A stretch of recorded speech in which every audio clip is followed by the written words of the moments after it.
America, Israel, Iran యుద్ధంతో Gulf దేశాల్లో సంక్షోభమే కాదు, దాని ప్రభావం మన భారత్ మీద తీవ్రంగా చూపుతుంది. ముఖ్యంగా కమర్షియల్ గ్యాస్ కొరత తీవ్రంగా ఉండడంతో పూర్తిగా కమర్షియల్ గ్యాస్ని నిలిపివేయడం జరిగింది. హోటళ్లలో కట్టెలపై పెట్టి లేదా వివిధ మార్గాల ద్వారా తీసి చేయాల్సిన పరిస్థితి వస్తుంది. ప్రస్తుతం మనం కరీంనగర్లో ఉన్నటువంటి ఒక టిఫిన్ సెంటర్లో ఉన్నాము. సిరి హోటల్ ఇది.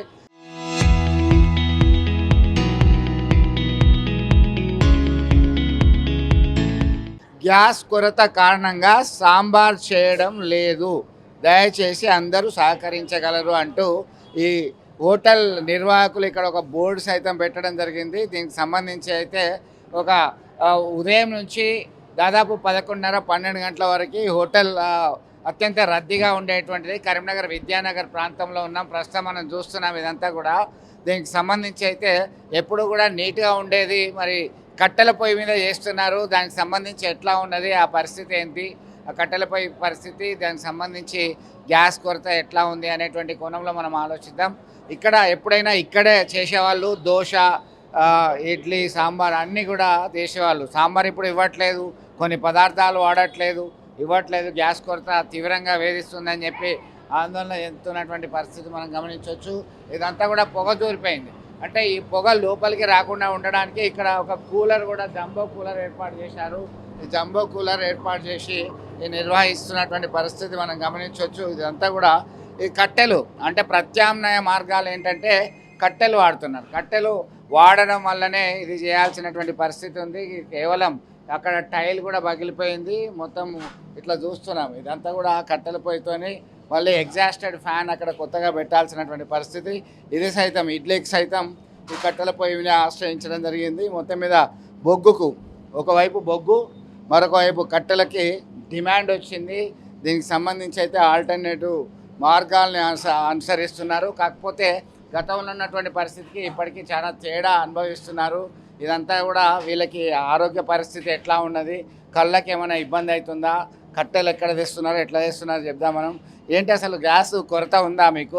కమర్షియల్ గ్యాస్ అంతా కూడా క్లోజ్ అయిపోయింది కదా, ఎట్లా ఈ కట్టెలు ఎట్లా కిలో వస్తున్నది, దీనివల్ల మీకు ఏమైనా ఇబ్బందులు ఉన్నాయా కట్టెలపై చేయడం వల్ల?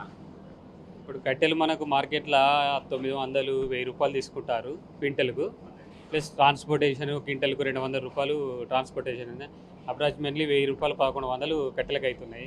ప్లస్ కట్టెలతో ప్రాబ్లం ఏంటంటే ఈ స్మోక్తో మాస్టర్లకు ఇక్కడున్న వర్కర్లకు చాలా ఇబ్బంది అవుతుంది. కళ్ళకు ప్రాబ్లం, శ్వాస ఇబ్బంది, ఇవన్నీ ప్రాబ్లం వస్తున్నాయి వాళ్ళు. కాకపోతే పరిస్థితి ఏంటంటే ఇప్పుడు మన చేతిలో ఏం లేదు.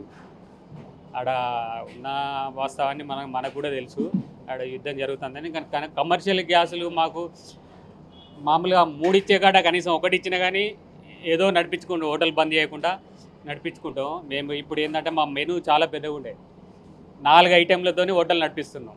అంటే ఇంతకుముందు మెనూలో ఏమేమి ఉండే, ఇప్పుడు ఏమేమి తగ్గించారు? ఇప్పుడు దోశలు కానీ, ఊతప్పాలు కానీ, పూరి కానీ ఇవన్నీ ఉండేవి. ఇప్పుడు ఏంటి అంటే ఇడ్లీ, వడ, బజ్జీ, ఉప్మా, ఇంతే 4 నడుస్తున్నాయి. దాదాపులో మా మెనూలో ఒక 30 ఉంటాయి. దోశలే వెరైటీస్ ఒక 50 రాకుంటాయి. అన్నీ బంద్ చేసినాం. ఓన్లీ 3-4 ఐటమ్స్తోనే హోటల్ నడిపిస్తున్నాం. చాలా ఇబ్బంది అవుతుంది. కమర్షియల్ గ్యాస్ ఏదన్నా మనకు చాలు చేస్తే మన హోటల్ నడిపించుకునే పరిస్థితి లేకుంటే చిన్న హోటళ్ళు కానీ అన్ని హోటల్ బంద్ పడే పరిస్థితి ఉన్నది. పాపం స్టాఫ్ కూడా బాగా ఇబ్బంది అవుతుంది. వాళ్ళ శారీరక కూడా మాకు ఇబ్బంది. వాస్తవంగా నడిపించేది దానికోసమే, స్టాఫ్ కోసమే. దీంట్లో ఏమో లాభాలు వస్తాయని కాదు. స్టాఫ్ ఇంటికాడ ఉంటే వాళ్ళకు కూడా వెళ్ళే పరిస్థితి ఉండదు కాబట్టి, రెంట్లు అవన్నీ వెళ్ళాయి కాబట్టి ఈ హోటల్ నడిపించు అంతే. మొత్తం మీద పరిస్థితిని మనం ఎవరు చక్కరైతే ప్రయత్నం చేసే పరిస్థితిలో లేము. దీనిలో భాగంగానే ఇదంతా కూడా చూస్తున్నాము. ఇటు కట్టెలు తీసుకురావడం జరిగి దాని మీదనే చేస్తున్నటువంటి పరిస్థితి మనం ప్రత్యక్షంగా గమనిస్తున్నాము. ఖచ్చితంగా మనకి సంబంధించి దీనిలో ఒక వెరైటీ దోషాలకు సంబంధించి వాళ్ళు ప్రతిరోజు ఇక్కడ వివిధ ప్రాంతాల నుంచి వస్తారు. వివిధ ప్రాంతాల నుంచి వచ్చి తన ఇష్టమైనటువంటి బ్రేక్ఫాస్ట్ చేసేటువంటి ఉద్దేశంతో వచ్చే వాళ్ళందరూ కూడా దానికి సంబంధించి అయితే వాళ్ళు అడుగుతుంటారు, వెరైటీ దోషాలు అడుగుతున్నారు. ఇప్పుడు వెరైటీ దోషాలు అడుగుతారు కదా, దోశకి ఇక్కడ ఫేమస్ అనుకుంటా. అంటే ఏమంటున్నారు మీరు? దోశ చేయట్లేదు, ఎన్ని రకాల దోషాలు చేస్తారు, ఏమేమి ఉంటారు? మాకు ఉత్తప్పం ఉంటుంది, మసాలా దోశ ఉంటుంది, ఆనంద దోశ ఉంటుంది, బీట్రూట్ ఉత్తప్పం ఉంటుంది, కస్టమర్కి ఏదో మనం లేక ఏం చెప్తున్నా అంటే గ్యాస్ మన గ్యాస్ లేకపోతే కట్టే కస్టమర్కి అడ్జస్ట్మెంట్ కాకు మాకు కట్టేస్తాం ఏమిటి మేము అవి ఇవ్వలేకపోతాం ఓన్లీ పూరి ఇడ్లీ వడ అంతే 4 ఐటమ్స్ ఇస్తున్నాం బాగా ఘోరంగా ఇబ్బంది అయితే మనకంటే ఇటు కస్టమర్కు ఇచ్చేది మన సేఫ్టీ కస్టమర్ ఈ కాలం అందరూ ఫాస్ట్గా టిఫిన్కి వాడరు లేకుంటే వాళ్ళకి మా ప్రాబ్లం అవుతుంది అందుకని చెప్పి అందరు కస్టమర్కి ఏదో ఒకటి ఐటమ్ కస్టమర్కి అందియాలి సర్వీస్ ఆ కస్టమర్కి అంతే పొగతాం సార్ మా కళ్ళ కానీ ఎఫెక్ట్ వస్తుంది సార్ మీరు చూసా మా కళ్ళ కానీ కిడ్నీ కానీ ఎఫెక్ట్ వస్తుంది అది కంపల్సరీ ఎందుకంటే మనకు దీనికి మాకు ఒక 2 ముద్దలు ఇస్తే మాకు అవకాశం నేను చేసుకుని మాకు అందరూ లేవర్ చేసుకుని అది చేయకుంటే పూడేది అది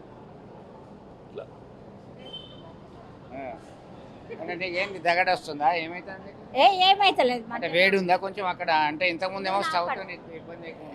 స్టవ్ అంటే బాగా ఇబ్బంది ఏముండదు కానీ ఇక కట్టెల పొయ్యి పొగ వస్తుంది పొగ వస్తుంది ఇక మరి ఏం చేస్తాం ఇంతమంది బతకాలి లేబర్లు ఆ సేటుని ఏం చేయమను ఆయనతో కడుపు నింపుతాడు మాది అంతేనా మా కడుపు అయితే నింపుతాడు. మొత్తం మీద ఈ దీంతో అడ్జస్ట్ కావాల్సినటువంటి పరిస్థితి ఏర్పడింది దోశ మొత్తం బంద్ వివిధ వెరైటీ దోశలన్నీ కూడా క్లోజ్ చేశారు కేవలం ఇడ్లీ వడ ఉప్మా మీదనే ఆధారపడి కంటిన్యూ చేస్తున్నాం తన హోటల్ని అని చెప్తున్నటువంటి పరిస్థితి మనం గమనించవచ్చు దీనిలో భాగంగా పార్సిల్స్ తీసుకే వాళ్ళ సంఖ్య ఉంటుంది అలాగే ఇక్కడే బ్రేక్ఫాస్ట్ చేసే వాళ్ళ సంఖ్య ఉంటుంది దీనికి సంబంధించి ఖచ్చితంగా మంచి రోజులు వస్తాయని చెప్పి వాళ్ళు అనుకుంటున్నారు మరి ఎప్పటివరకు మంచి రోజులు రావచ్చు అంతవరకు ఈ పరిస్థితిని మనం ఓవర్కమ్ కావాల్సిందే ఏదో ప్రత్యామ్నాయ మార్గాన్ని అనుసరించి ఈ హోటల్ నిర్వహణ తప్పదు అనేటువంటి ఉద్దేశంతో వారు అభిప్రాయం వ్యక్తం చేస్తున్నటువంటి పరిస్థితి వీడియో జర్నలిస్ట్ సుమంత్తో కలిసి చంద్రశేఖర్ RTV కరీంనగర్.